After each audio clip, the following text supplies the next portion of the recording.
Hello everyone, welcome to StudyIQ. So in this video, we will begin the current affairs of 15th of January, which we celebrate as the Army Day, because on this day in 1949, K.M. Cariappa, first Indian, became Army Chief. He took over from Francis Butcher, who was the last British to become the Army Chief of India. Which of the following organization has released the 19th edition of the Global Risk Report? Global Risk Report has been released by the World Economic Forum. And they talk about some of the risks that the world is facing today. So what are some of the risks that the world is facing? For example, the wrong use of artificial intelligence. There is a lot of misinformation. The deep fake videos that you are noticing, that is a big risk. Then the war, that is a big risk. Climate change is a big risk. Cost of living crisis. Cost of living crisis means high inflation.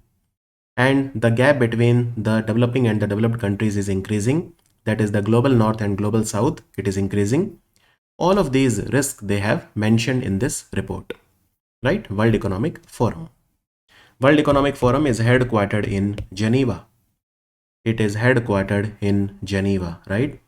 And have you heard about something known as Lighthouse Network of the World Economic Forum?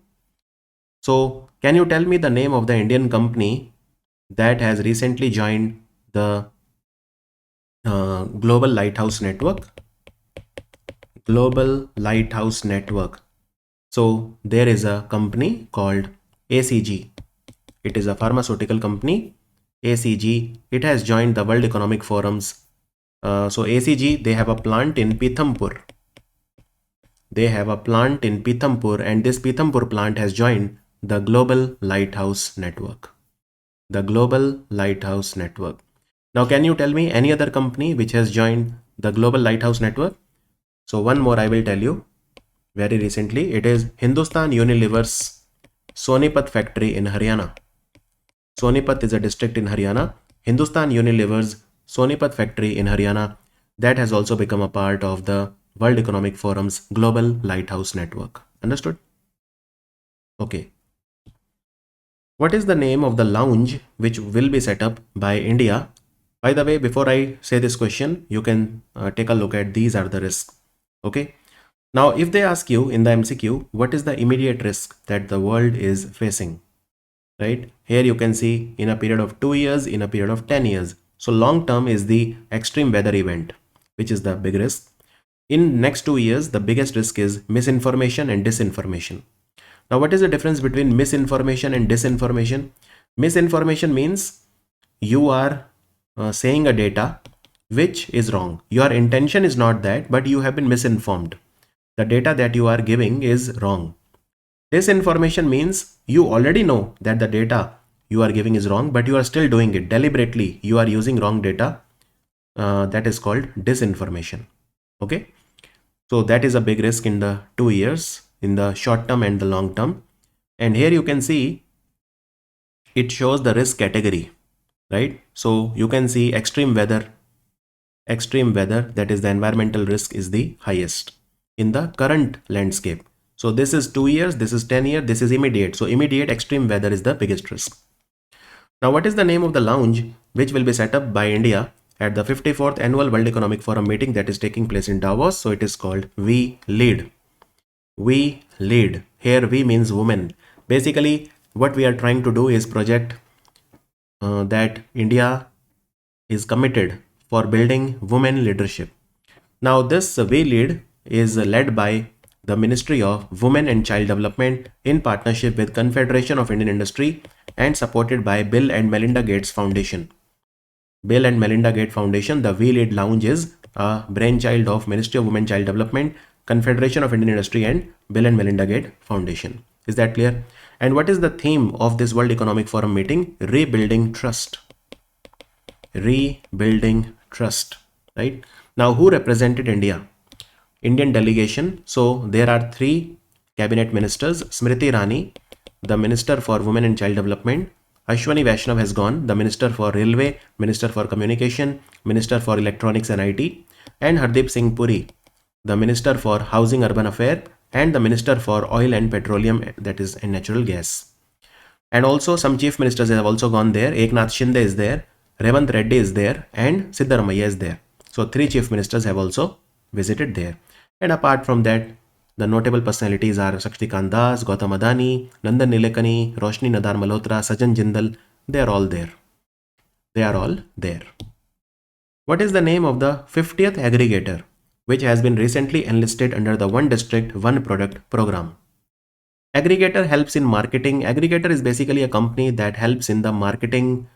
It helps in the eco-friendly packaging strategies, compelling storytelling, promotions. So the 50th company to become aggregator on One District, One Product is Forest Essentials, which is a luxury Ayurveda brand.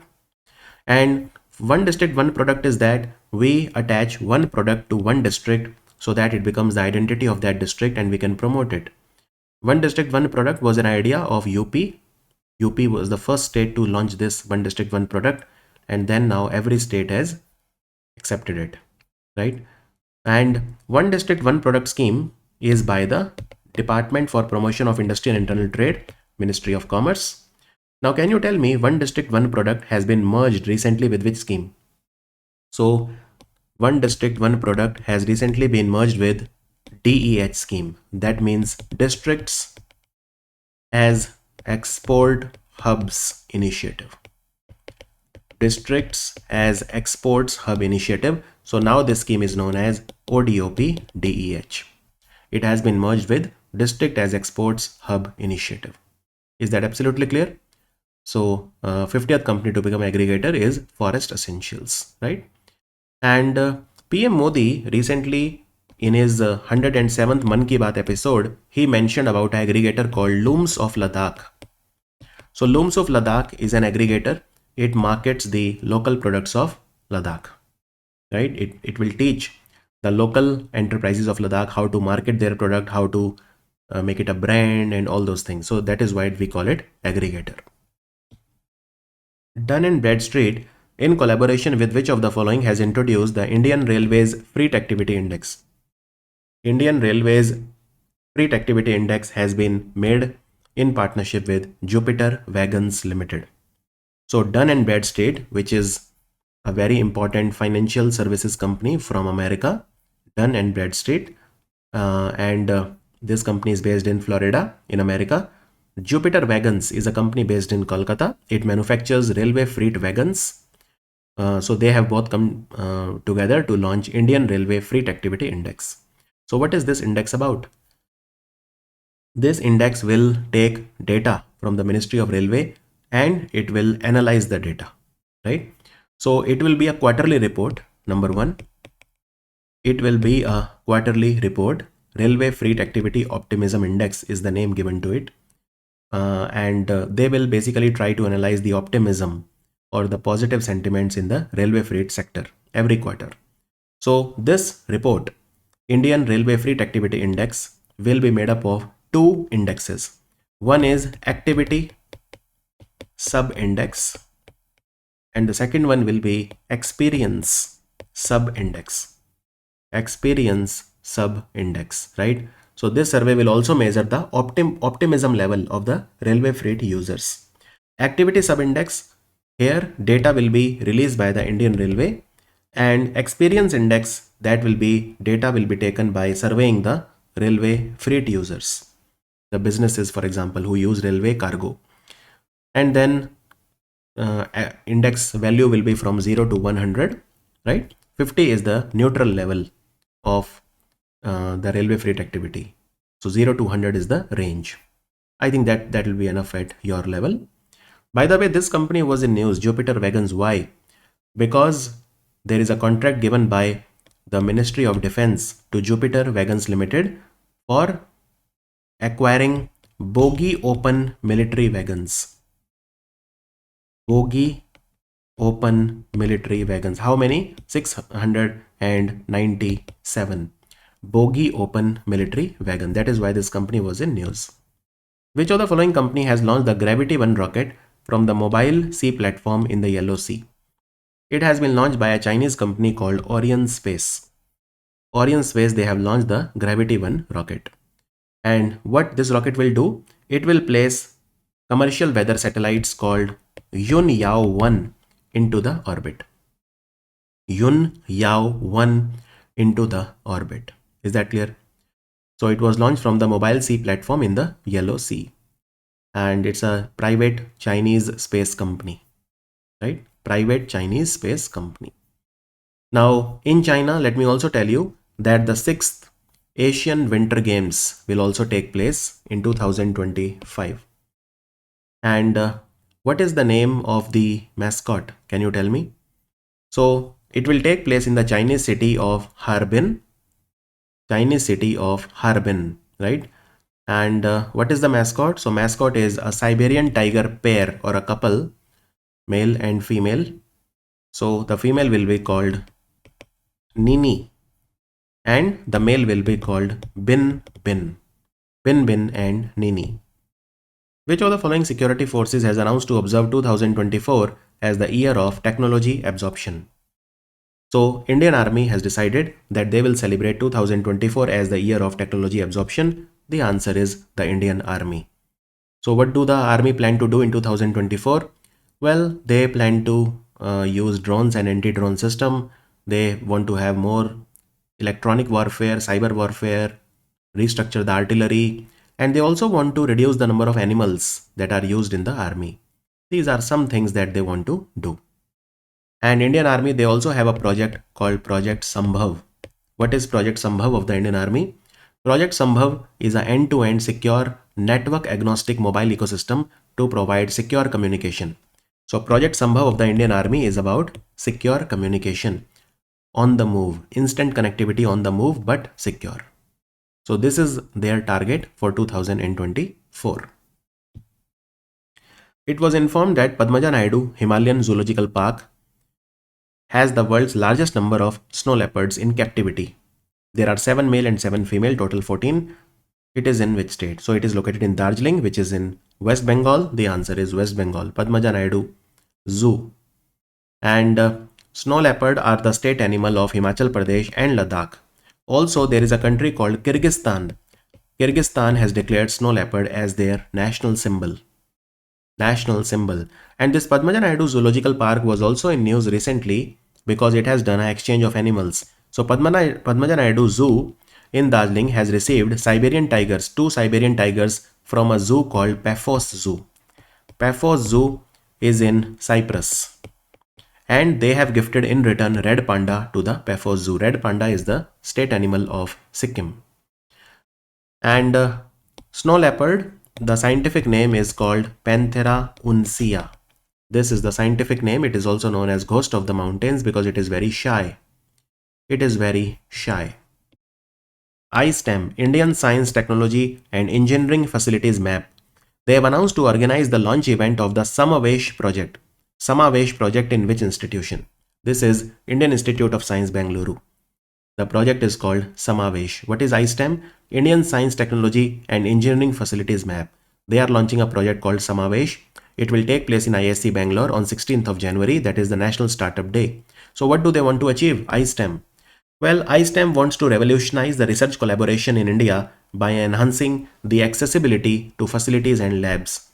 So what will happen in Samavesh? That I will tell you. See, in India, there are a lot of institutes, right? They want equipment for research. Now, it is not possible to buy these expensive equipment. So can we do a collaboration? So there is an online portal. There is an online portal, right? So what iSTEM is doing is iSTEM, they want to create a portal where there are 10,000 laboratories across India and they are all connected to each other. 10,000 cutting edge laboratories across India, they should all be connected with each other. So they want to connect individuals to equipment. They want to have a collaborative ecosystem where the startups, industries and academia, they are not hindered by the lack of resources, right? So if there is any equipment that is required, all will be here. 10,000 laboratories are interconnected, so they can share the research resources and equipment. That is essentially what they want to do. And what is iSTEM? So iSTEM is an initiative started by the Office of the Principal Scientific Advisor, Government of India. And who is the Principal Scientific Advisor to the Government of India? So it is Mr. Ajay Sood. Professor Ajay Sood currently is the principal scientific advisor to the government of India. The International Camel Festival has commenced in which district of Rajasthan? It has commenced in Bikaner. It is the largest camel festival in the world, right? And the camels of Bikaner, they are known for their strength, endurance and beauty, right? In fact, the Bikaner army, they have a camel unit called Ganga Rishala. Ganga Rishala, it took part in World War I and World War II, but also the China War, the war in Egypt, Somaliland and all that. Now Ganga Rishala, then it was replaced by something known as Ganga Jaisalmer Rishala. So Indian Army used to have a unit called Ganga Rishala, camel unit, but that was replaced by Ganga Jaisalmer Risala.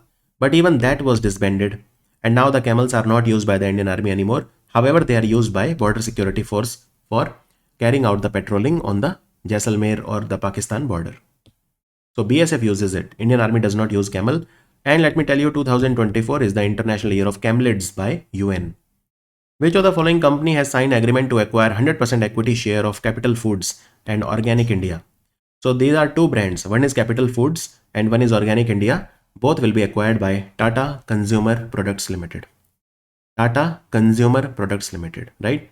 So for acquiring Capital Food, it will spend 5100 crore. For acquiring Organic India, Tata Consumer Product will spend 1900 crore. And Tata Consumer Products is a very big company now. And it is a seller of tea, coffee. So Tata Tea, Tata Starbucks, Tata Salt, Tata Sampann, Tata Starbucks, basically all these brands are under Tata Consumer Products Limited. Classical singer Prabha Atri passed away. She was awarded the Padma Vibhushan in which year? She was awarded the Padma Vibhushan in 2022. The answer is option C. Legendary, absolute legendary singer from Maharashtra. She was given the second highest civilian honor, Padma Vibhushan, in January 2022. She was from Kirana Gharana. She was from Kirana Gharana, and she was expert in almost all the types of musical genre like Khayal, Tarana, Thumri, Ghazal, Bhajan, everything she sang. And she also composed music, and she started a school also called Swarmai Gurukul.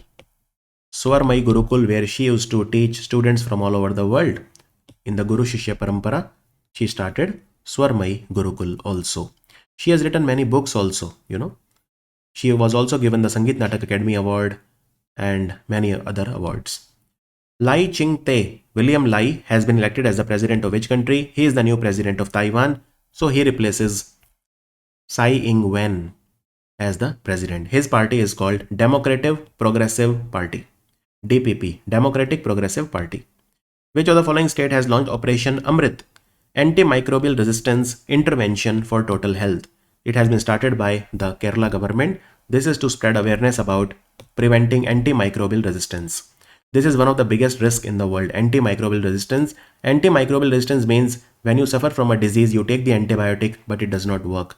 This is because of excessive use of antibiotics. You expose the bacteria and other microbes to antibiotic again and again, so they become resistant, right? So Operation Amrit is to spread awareness about antimicrobial resistance. Is that clear? This is to prevent the overuse of antibiotics in Kerala.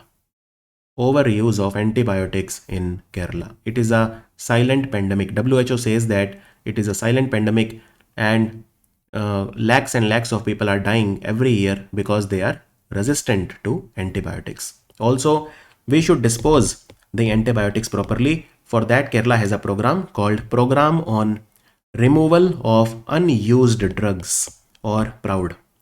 Program on Removal of Unused Drugs. This is to make sure that antibiotics are disposed properly. Himalayan wolf Canis lupus chanco has been listed under which category by IUCN? This is the first time estimation of Himalayan wolf was done. How many Himalayan wolf are remaining? So their number is between 2275 and 3792. They are categorized as vulnerable. They are found in India also, in China, Russia, Nepal. They are found in Tibet. So they are found in cold places. In India, they are found in Ladakh and Spiti Valley of Himachal. And a little bit of them are also found in Uttarakhand and Sikkim. So they are found in the cold places. They are also known as Tibetan wolves or Himalayan wolves. So they are categorized vulnerable. Very, very important question. The 14th ministerial level meeting of the India-US Trade Policy Forum was held where? 14th ministerial meeting between India and America. It happened in New Delhi recently. So we are working on a lot of things together. So America put a ban on Indian shrimps. So we want that ban to be lifted like that. So there were different discussions that happened, between India and America to increase the trade between the two countries. Now in the calendar year 2023, it will be more than $200 billion. This is what Piyush Goyal said. Official figures are not out, but he said that in the calendar year, the bilateral trade between India and America will surpass $200 billion. Recently, Indian naval ship INS Cheetah, INS Guldar and INS Kumbhir all have been decommissioned. So they were part of which naval command? They were a part of Andaman Nicobar Command. So the decommissioning event happened in Port Blair. So these are the ships which were built at the Gdynia shipyard. Gdynia shipyard is in Poland. So they were made in the Gdynia shipyard. We purchased it from Poland and then they were commissioned at different places. But their final commissioning happened in Andaman Nicobar Command and they served India for more than 40 years. Frederick X has been crowned as the king of which country? He has been crowned as the king of Denmark. Why? Because his mother, Queen of Denmark, she abdicated her throne. She herself said that I don't want to be the queen anymore. She's very old now because she already was the queen for 52 years. Queen Margaret. So Queen Margaret II made way for her son to become the king. And it is now Frederick the X. Indian Army has adopted Pir Topa village of which of the following district in Jammu Kashmir as model village under its Sadbhavna initiative. So this is located in Poonch district of Jammu and Kashmir. So it's a long story, but long story short, there were 3 civilians from this village, Pir Topa village. They were kept in the custody, but they died there. So Indian Army became unpopular because of that. And Sadbhavna, Project Sadbhavna is basically, it was started in 2023 February. It is a humane initiative. Indian Army tries to win the hearts of the people of Jammu Kashmir and Ladakh as a part of Operation Sadbhavna. So that is what they want to do, and they help the local people also as much as possible. So Pir Topa village is declared a model village under Sadbhavna initiative of the Indian Army. It is located in Poonch. And Appointments Committee of the Cabinet headed by PM Modi, they have approved the reappointment of Michael Debrat Patra as the Deputy Governor for one more year. There cannot be more than 4 Deputy Governors in the RBI. Other 3 are M. Rajeshwar Rao, T. Ravi Shankar and Swaminathan Janakiraman. Aruna Nair has been appointed as the Secretary of the Railway Board. National Investment and Infrastructure Fund Limited, they have appointed Sanjeev Agarwal as their CEO and Managing Director. NIAFL is a government-owned company which maintains infrastructure investment funds for national and international investors. That was the video for Army Day. I will see you in the video of National Startup Day, 16th of January. Thank you for watching StudyIQ.